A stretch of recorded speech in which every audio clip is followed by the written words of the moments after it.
Okay. My name is Melissa Ziobro, and I am the Specialist Professor of Public History at Monmouth University in West Long Branch, New Jersey. Today is December 16th, 2021.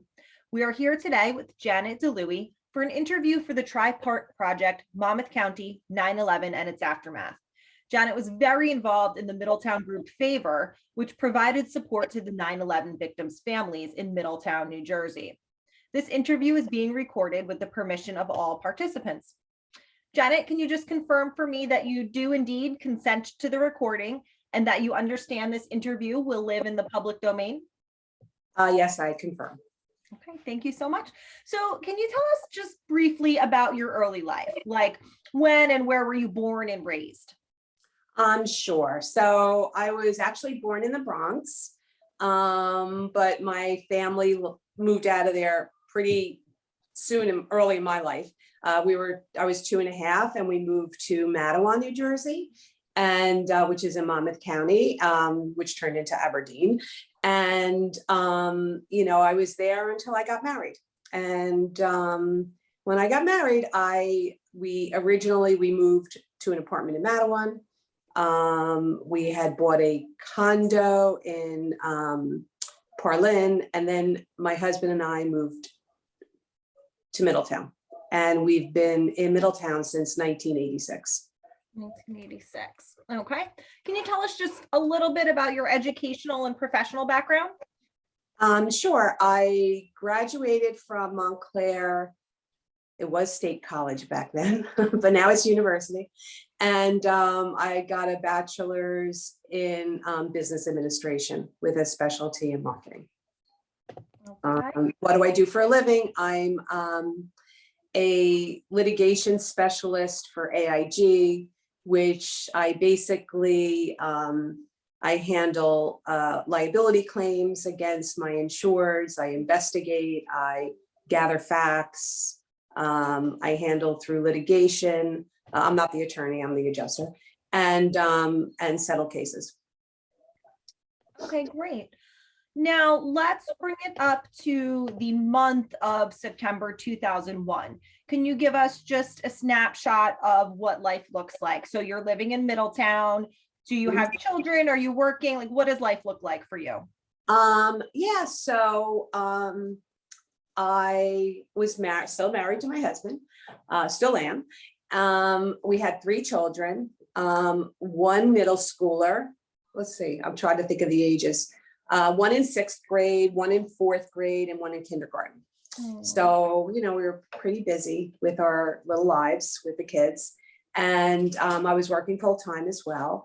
And so life was, pretty busy, driving them to sports activities and gymnastics. And, we were pretty much a sports family. So that's all we did. We traveled all over the place. One person had one kid, one person had the other. And my kindergartner, she just kind of went along at the time. I'm getting a very big, the sun just happened to pop out. I don't know if you can even see me, but I'm seeing it. It's fine. Okay. I have 10 and 13-year-old boys, so that story of driving really resonates with me right now. Oh, yeah. What did your husband do and where did he work? He was self-employed, a contractor. Okay, so he's not working in the city or anything. No, he wasn't working in the city. And I actually was working in the office 5 days a week, but I was in Monmouth Junction, New Jersey, which is about an hour away from my house. Okay. So he would get the kids off to school. I would leave at the crack of dawn. He would get the kids off to school. I would leave, fairly or early from work, 3:30, 4 o'clock, and get the kids. I'd be the one getting the kids home. Okay, so let's focus in then on September 11th. It was a Tuesday. Was this going to be a normal day for your family? Yep. It's funny. We were just talking last night. Yesterday was my daughter's birthday, and we were talking about it because I said, "Oh, tomorrow, I'm going to talk to Melissa from, a professor in history, blah blah blah," and my 6th grader at the time, Jason, he remembers a lot of things very vividly. And we were talking. I'm like, he's 32. He's 32 now.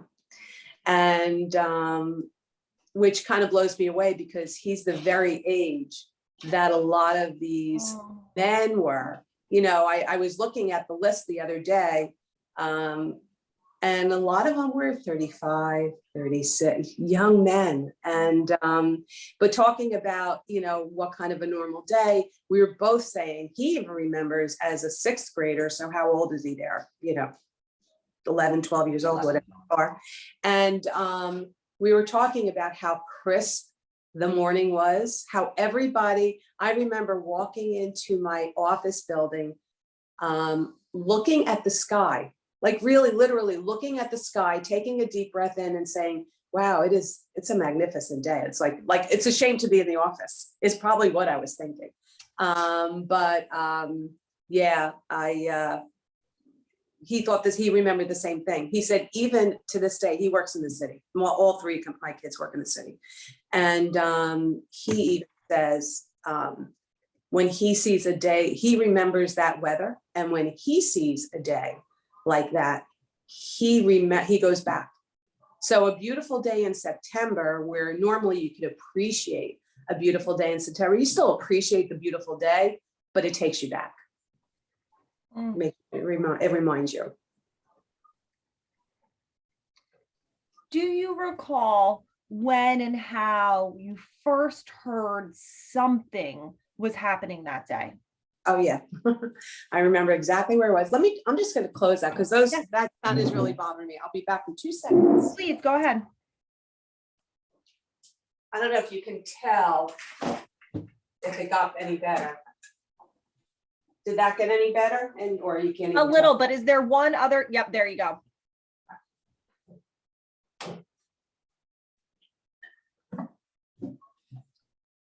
Better. Okay. I can see you. That would drive me crazy.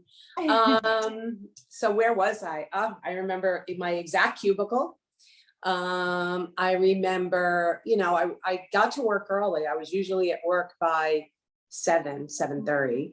And all of a sudden somebody, you know, the rumor started, like, you know, whoever, you know, the internet wasn't really the internet. So we had to get information, you know, through our loved ones, really. And I remember saying, somebody hit the, you know, some plane hit World Trade. I'm like, get out of here. Who, you know, what pilot would do that? That just doesn't make any sense. And, you know, never dawning on me. And, you know, so I called my husband because he's home getting the kids off. So he didn't even know about it. I said, put on the news. I heard a plane hit World Trade. And so, you know, he had, at that time he was getting ready to leave. He, I guess, just got my last one off, you know, on the bus. And we were talking about it and he's telling me what was going on. And I remember coworkers around me listening to my conversations with my husband, because they might not, their others might have been elsewhere. And all of a sudden my husband, oh my God, because he's watching the second plane hit. Oh my God, it just hit the second plane. And I felt, you know, like I couldn't see it, you know, but just my husband's very calm, very relaxed. And when I heard his reaction, I'm like, oh, like that's when I think all of our lives changed, you know, because that's when it wasn't just some stupid guy flying a plane into the World Trade. Now, you know, it was intentional. And he just kept on, he was rattling things to me. And within, I would say, a half hour, I had told my manager, I'm out of here. Like, I'm out of here. And because I just wanted to get back to home base and I was an hour away. So went home. I remember driving on the, you know, I had to take the twin bridges, like by Woodbridge. I would do 287.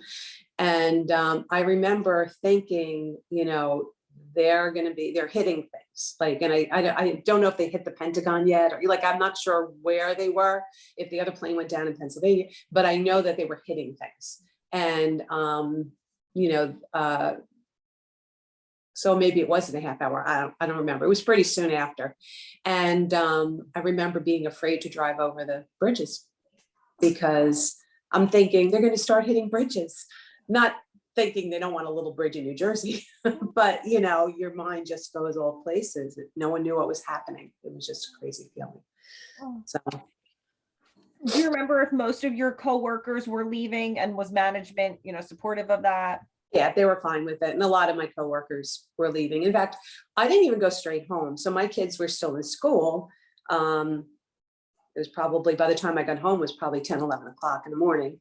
And I went to Stop and Shop, and I went and I stood at the deli and I got lunch meat for the next day, not realizing, just not realizing. The kids did go to school the next day, I believe. I don't think they stopped them from going to school. I don't remember that exactly. But I remember standing, waiting for my order. And I just remember we were all zombies. No one was really talking. We were looking straight ahead, deep in thought, not wondering, getting what we had to get. And yeah, I might've picked up milk because I figured that was going to be it for me. And, went home, put on the TV, and called my husband because he was now at the job. Like, I don't know, he went to the job. I guess he's a simple guy. Like, what am I going to do here? Yeah. He went and worked. He's a contractor, so his homeowners were expecting him. And calling him, saying, "You coming home?" Or no, like, what am I going to do at home? I'll be, I'm listening to it. I'm, keeping abreast. And I said, "What about the kids? Should we go pick them up?" He's like, we didn't pick them up. I don't know if the school's related to us, but basically, most people were just keeping their kids in school for the day. It was like their last day of innocence, and you didn't want to break it up.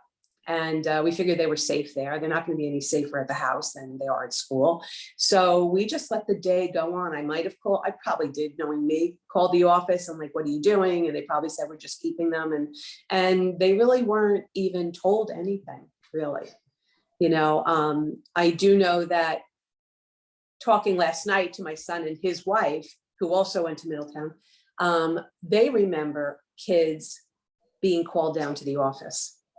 And my daughter's fiance, who lived in Long Island at the time, he remembers kids getting called down to the office. So I guess if you had a parent, it could have been anybody grabbing their kids out, but it probably was more that if you had it, before you heard it from anybody else, that the parents could explain. Yeah. And they remember that specifically. Mm. One of the things I've tried to impress upon my students is this information vacuum that you talked about, right? There were no Twitter alerts. You weren't watching a live stream on your cell phone. So people were, if they're not sitting at home in front of the news, they were kind of in an information vacuum. Right. So I was glad that you mentioned that. You also mentioned that you were able to call your husband.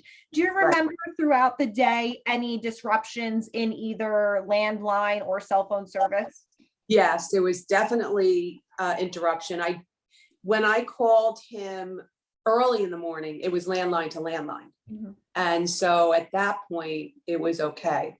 Did I even have a cell phone back then? I don't even remember if I think I did, because I think I remember I couldn't reach out to him later in the day, but I knew he was fine. He was here. But yeah, there was definitely, because I do remember that you couldn't get through to other cell phones. And I don't know who I would have been calling other than him, really, to be honest with you, because none, I knew people that worked in the city, but not anybody that I would call, not a brother or sister. Okay. So let's pivot to talk a bit about FAVOR, which stands for Friends Assisting Victims of Terror. Tell me a bit about forming the group. I have to say, I think it's so amazing how you and the other ladies sprung into action in this time of crisis. So tell us a little bit about the origins of FAVOR. So at the time, I was a Cub Scout mom with Eleanor Wayne, one of the other five. And it's weird because it happened on Tuesday, 9/11. On Friday, we had everybody around, we all probably forget about this, but everybody in their different areas of town had people that, died on 9/11. And you didn't necessarily know who they were. And I remember there was what do they call it? Like a vigil down the block from me, in my neighborhood, down the end of the block. And, it was just like a prayer vigil for this family that lost their son, who is like 30. Oh. And his name was Brendan Lang. And I have a Brendan, so of course I was, and Mr. and Mrs. Lang Bill Lang also lost his sister. I think her name was Rosemary. And I think Brendan lived in Red Bank. So it wasn't like he wasn't in the Middletown part of it, but it was our neighbors who lost their sister and their son. And I remember going down there, and Bill Lang, the dad, he came out in a wheelchair. Like, he was a paraplegic and not old. He probably was about, if he had a 30-year-old son, he was probably in, mid 50s. And, that's when we learned about them and learned a little bit about his story.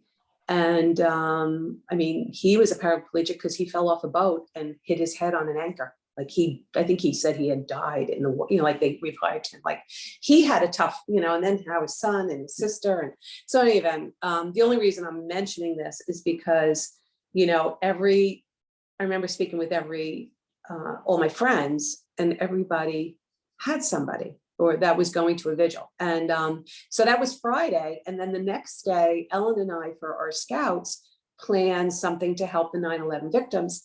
And, so we did a car wash, and we canned at Dunkin' Donuts, because Dunkin' Donuts was always great in letting us do fundraisers and stuff. And people were amazing. Like, no one knew what to do. It was Saturday after, it wasn't even a week. Still posters were out looking for people in New York. Like, people really thought they were going to find their people. It was just a crazy time.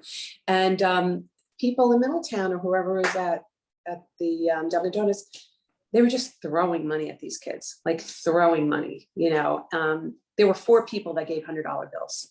Like, who does that for canning? Like, or a car? No one does that. And 20s and 20s and hundreds. And I think we raised like over $4,000. We raised a lot of money in like 5 hours. Like, ridiculous. So Elle and I were like, wow, that's, and then I happened to be at the gym. I don't know, might have been Sunday. I don't know when, but it was soon after. I used to go to the gym a lot then. And I saw Allison, and I was telling her about it. And I'm like, boy, could you imagine we could do this? People need to help. People need to do something. And everybody felt helpless. So this was a way they could feel like they were helping. So I said, if we could do this, like, what could we do if we really did something, and she's like, yeah, and we just started thinking and brainstorming, and, then we couldn't get it off our minds. Like, it just didn't stop. Our minds didn't stop. And so, we kind of, I called Ellen, like, Ellen, do you want to be on this? Yeah. She was like the treasurer, great with, finances and keeping record. And, I'm good at going out and, soliciting and this and that. And Allison is amazing at organizing, and, so everybody Laura was an attorney. She helped us with the attorney stuff. And then Tracy, Allison's sister, helped us. So, we formed this, group. And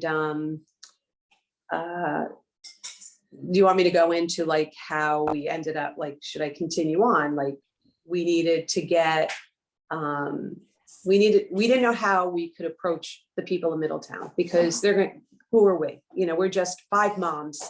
We're 5 moms like them, except for we didn't lose our husbands or our wives or our children, but we were in the same, we were 5 moms.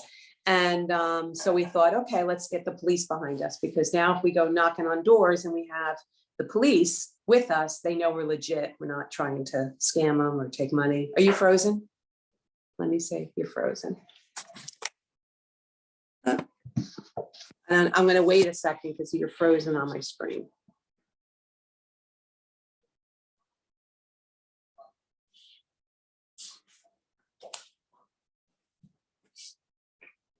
No,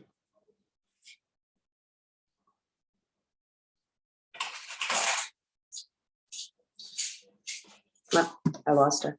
I think I lost her. I don't know. I can't tell.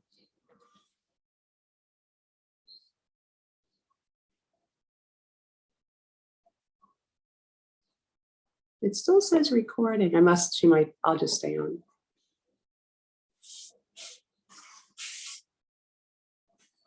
Are you there?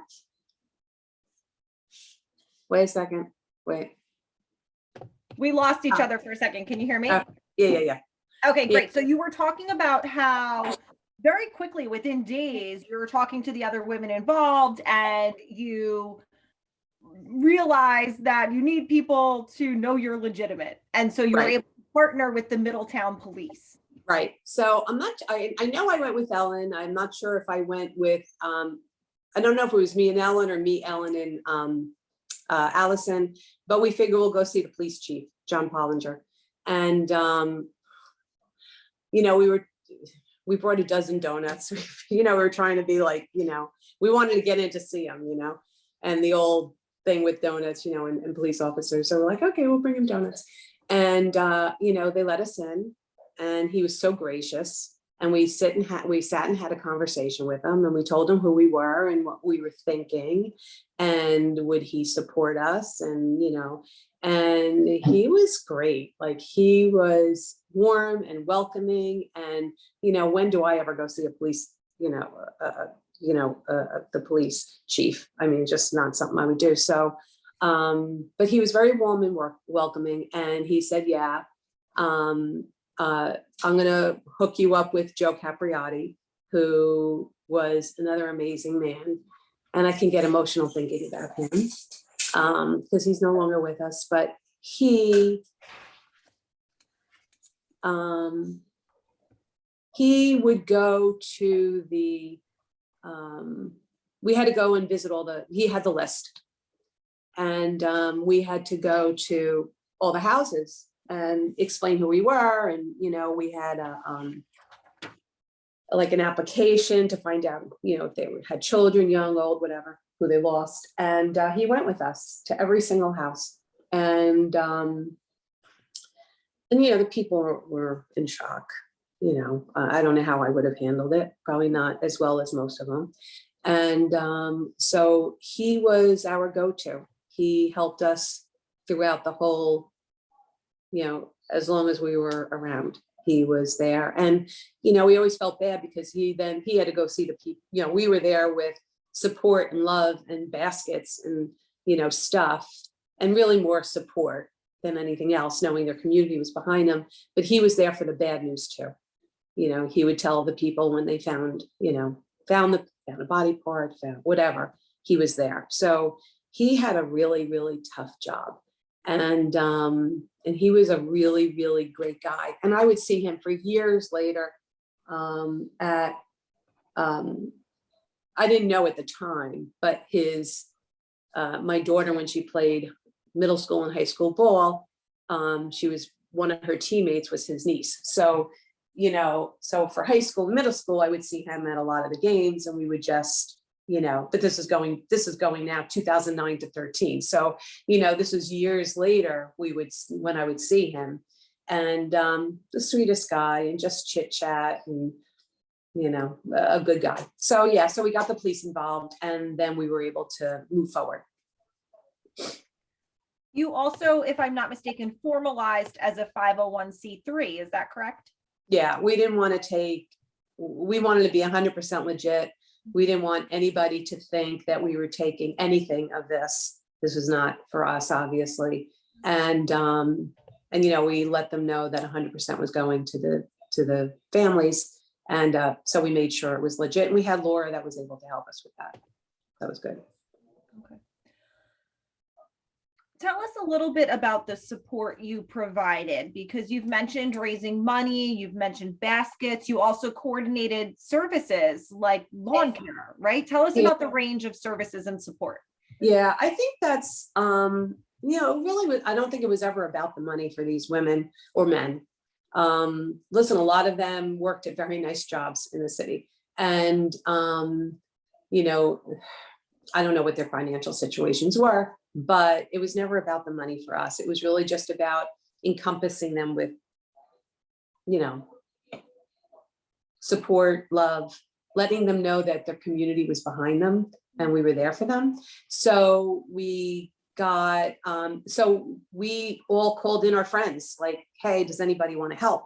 And we had a lot of people. I don't even remember how many people, 30, 60, 70, like a lot of people that went out there every day, knocked on all of the stores, all the restaurants, called all the landscapers, all the snow guys, like just asked for, so we got things like to fill the baskets, which a lot of the things were services, because that's what we felt these women, and I always say women, and men would need, because now they're doing it all alone.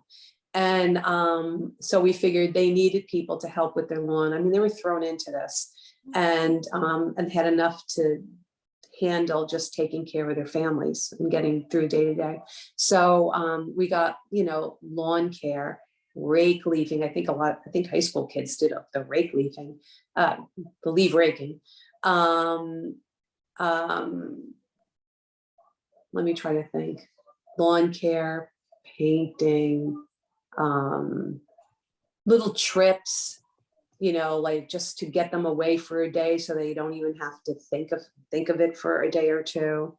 I'm trying to think of what else. Food, pizzas, so they could have Friday night pizzas, and, delis and restaurants were giving gift certificates so that they could just call and order something. They don't have to cook. Mm-hmm. And things like that just helped with their day to day. My husband, even, he's a contractor, and one of my families, which I'm trying to think of, she lost her husband. She had a little baby. I'm trying to think. I think I write her down just so that I remember, because I had all my families. The Nimbleys, yeah. Her husband had died, and she said she had a nice little home in Middletown, but one of the bathrooms wasn't working and hadn't been working for a while. So even my husband went and redid her bathroom. I don't know what he did in it, but he redid her bathroom. And at the time, it's interesting, at the time, there was a New York Times writer there telling her story. Mm-hmm. And he just asked my husband a couple questions, whatever, and he answered.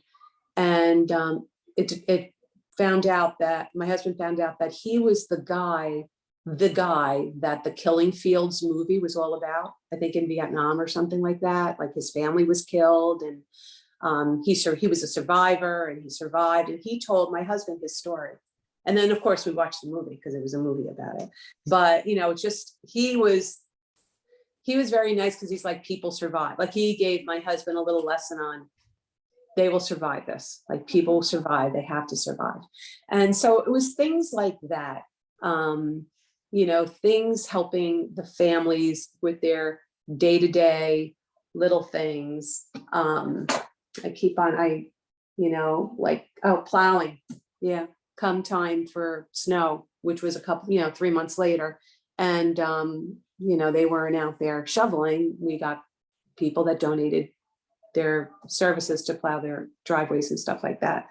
And, it was, art therapy.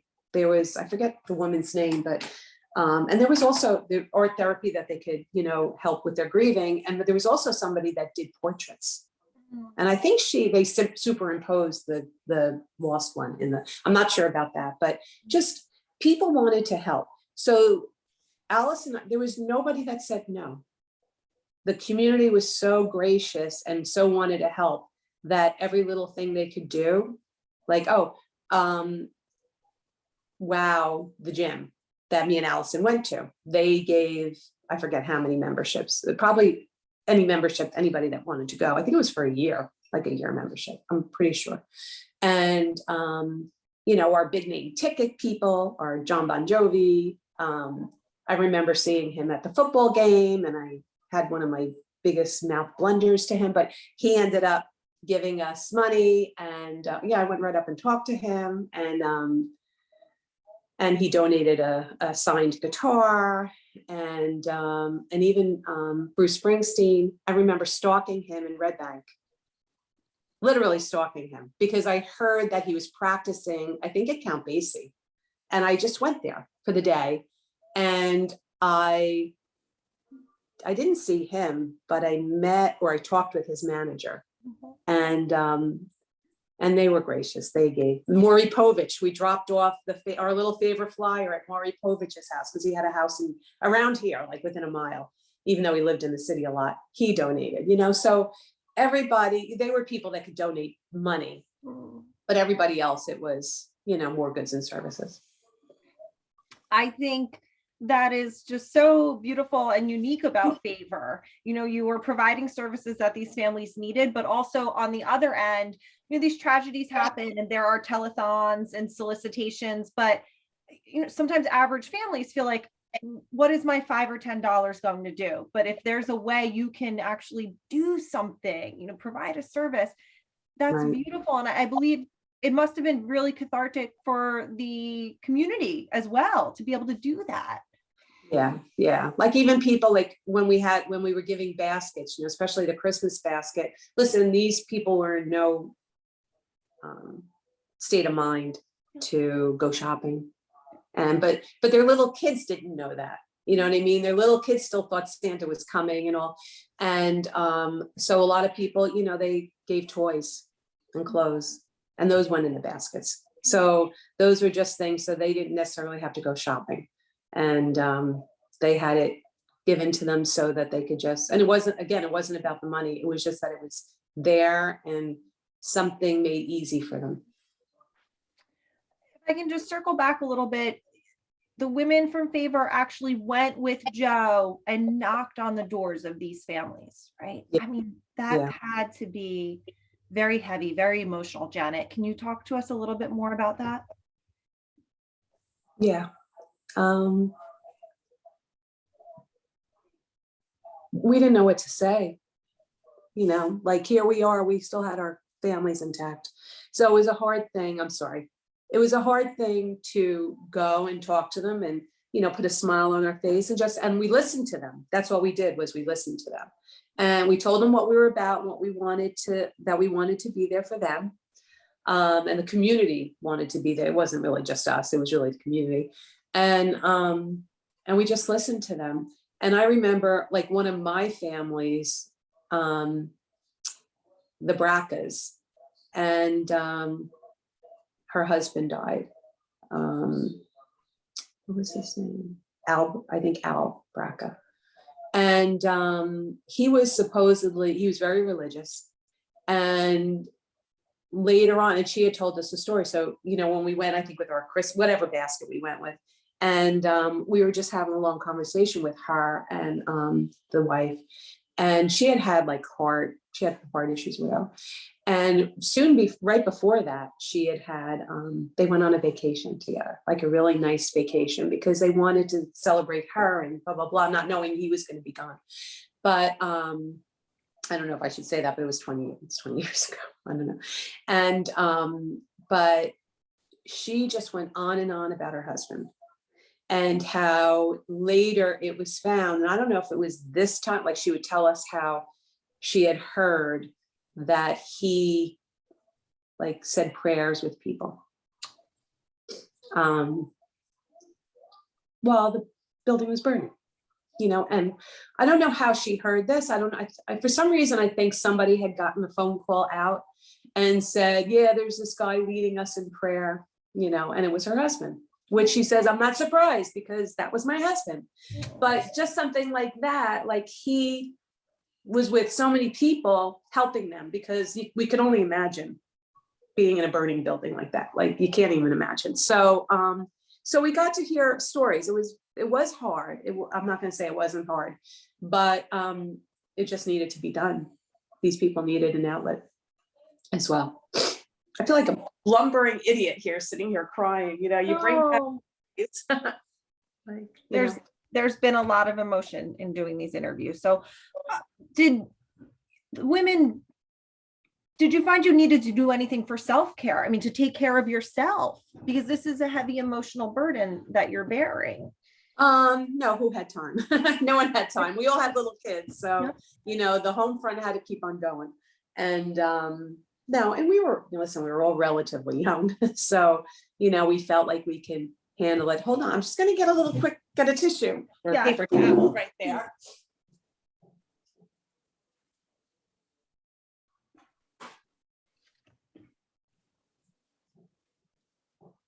I remember that the people that did support in Oklahoma City, actually, I brought my coins. Did she show you, Allison show you the coins that they gave I us? think they're in the large box that she gave me that I'm going to process with the students. Yeah, so they gave us, well, I don't think this is from them. This just says, I got two. In memory of our fallen heroes. Let's see if you could see it. In memory of our fallen heroes. And then one nation under God with liberty and justice for all. And then just, I have to be honest with you. I wish I could, where are you? Where are you? There you go. I wish I could, I don't even know where we got that, to be honest. It might have been the same place. They might have I was just going to ask who awarded that. Yeah, it might have been them as well. And then this one from Oklahoma City was on American soil, Oklahoma City National Memorial. We come here to remember those who were killed, those who survived, and those changed forever. May all who leave here know the impact of violence. May this memorial offer comfort, strength, peace, hope, and serenity. And so it's in a little case, but the people that gave that to us, and I think the other coin as well, were the caregivers of Oklahoma City. And what they told us, they said, take care of yourself. Like, people have issues that are caregivers. Yeah. But I didn't do anything at the time because I had 3 little kids I gotta watch. Yeah. Speaking of Oklahoma City, the women wound up making connections across the country, right? I mean, support poured in from places across the country, in some cases around the globe, right? Yeah, I think it's funny because there were a lot of middle towns in the country. And I think it was Ellen that reached out to all the Middletown, New Jersey, middle towns in all the countries, all the states. And, you know, some were tiny and some were big, and I don't think anywhere is big. We're big. You know, I think we're 60, 70,000 people big. So, you know, we're a very big town, but at the time it felt like a little town. Like, I don't know if I said it or somebody else said it, like we're the biggest little town in America. Like, it just felt like very nice, you know, nice community. But Ellen reached out and they all like sent letters of support or sent things, or, you know, had homemade things sent. Yeah, it was kind of a way to join. I mean, let's face it, you know, unless you were in an area like for the Oklahoma City, you know, people there felt it the most because it affected them. 9/11, the whole country felt it, but people in the tri-state area might have felt it a little more because we were here and lived it on a day-to-day basis. We went out, and then again in DC, obviously, and in Pennsylvania, obviously, where the plane went down. But for a long time, my husband and I would go outside. We would go first, we watched the towers burning, or, you know, the smoke coming from the towers for days and days and days. I don't even know how long. It was a while. And we would go to the shore. We're like 15 minutes away, 10 minutes away from Belford, whatever. And we just go and look, you know, but there was a smell in the air. There was a distinct smell in the air for a while. And I can't tell you if it was days or weeks, or I doubt it was months, but it was probably weeks.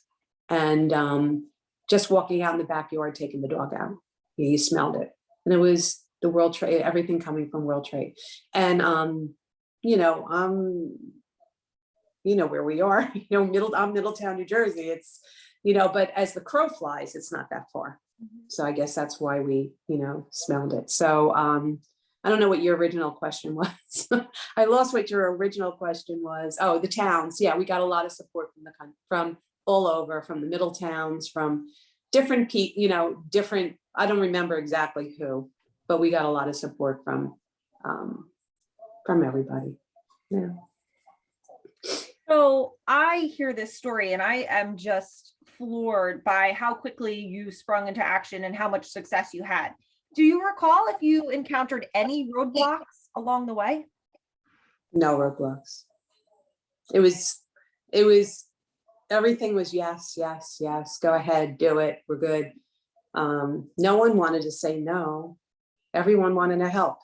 So I don't want to say it was easy. I mean, nothing is easy, but nobody stopped us from doing because everybody joined it.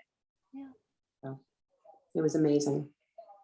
It You know, even like when it's funny because when we, even when we had to put the baskets together and all, you know, the 5 of us couldn't do it. That was Allison's basement was like, there were things piled to the ceiling of stuff, you know, and you know, gift certificates up the wazoo. And so in 20 years, if someone said, people say, what's a wazoo? You know, sometimes I come phrase up the wazoo. What does that mean?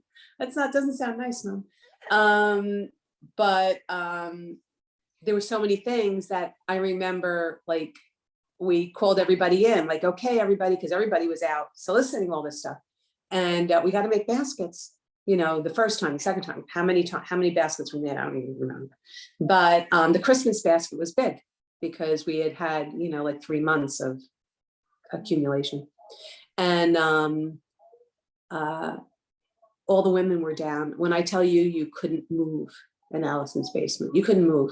There must have been 30 women down in her basement, all in a little area with a basket, everybody soliciting for their people. Like, I have a 2-year-old girl, I have a 10-year-old boy, I have, you know, older children, like, you know, okay. And me and Allison were auctioning these things off, you know, like, okay, we got a trip for a week at Punta Cana, who do you know, and, or whatever it was. I mean, there were a lot of different things. I don't even know if that was there for Christmas, it might've been later, but, you know, it was just amazing, that part of it. You know, there was no no's. Everybody helped. Everybody wanted to help. That's incredible. So when and why did you decide it was time to wind down? I'm not even sure when, to be honest with you. I would say somewhere, my gut is between 1 and 2 years. I think we saw the families able to pick themselves up and they were ready to move on. And I don't know that it was great for us to show up at their doorstep anymore. You know what I mean? Like, I think they needed to move on. Listen, when we would go, we would be a reminder that they needed help. And, you know, some women were stronger than others. And, or men were stronger than, you know, like, some people handled it better and some people didn't. And you just don't know where you're going to fall. And, but I think by the time we were done, we felt that they were ready to not have us knock on the door. You know, that we did our job and we're going to be here in the background. And every year I would go to the Middletown 9/11. They'd have a service, and I would see a lot of families there. You know, we'd see them at the service, you know, and say hello and chit chat and that sort of stuff. And but I think we just knew our heart of hearts told us it was time that they were ready to go. Like they didn't need us to be knocking on their door. Do you think we as a community, and that could be Middletown, Monmouth County, the state, broader, are we doing a good job of remembering 9/11? I think locally, yeah. I don't know how the rest of the country is, to be honest. But I think here in Monmouth County, definitely. Here in Middletown, yes. New York, yes. Again, I don't know what they do elsewhere. But yeah, I would say, I mean, it's 20 years and they had a, you know, they're still having a memorial. And I think for the most part, every 9/11 morning, most people are still, I mean, I still watch and I listen for our people. And they'll probably be that way as long as they do that. You know, our 9/11 was our parents' Pearl Harbor. And I remember my mom telling me when JFK died, how she remembered the exact place, exact spot. You know, I was a baby, so obviously I don't remember, but my brother and sister remembered, you know, and 9/11 was my turning point that I'll remember exactly, you know, where I was and remember it forever, really. You said in the beginning of our talk that all three of your kids work in the city now. Does that ever give you pause? Yeah. Yeah, it definitely does. They all work in different parts. My middle son works at One World Trade, you know. So, obviously with the pandemic, they've been working from home. Except for my daughter, the past 6 months, she works for Morgan Stanley. She works by the water. So she takes the ferry over. And and then my other guy works, when he goes back into the office, it's Midtown. So yeah, I mean, yeah. Do I wish I worked in New Jersey? I do. But you know, they're grown adults and I can't tell them where to work. And that's where their business is. You know. Okay, well, is there anything else you would like to add that we haven't covered? No, I just thanks for listening. You know, there's really nothing else. Thanks for listening. It's nice to know that people still think about 9/11 and remember everybody and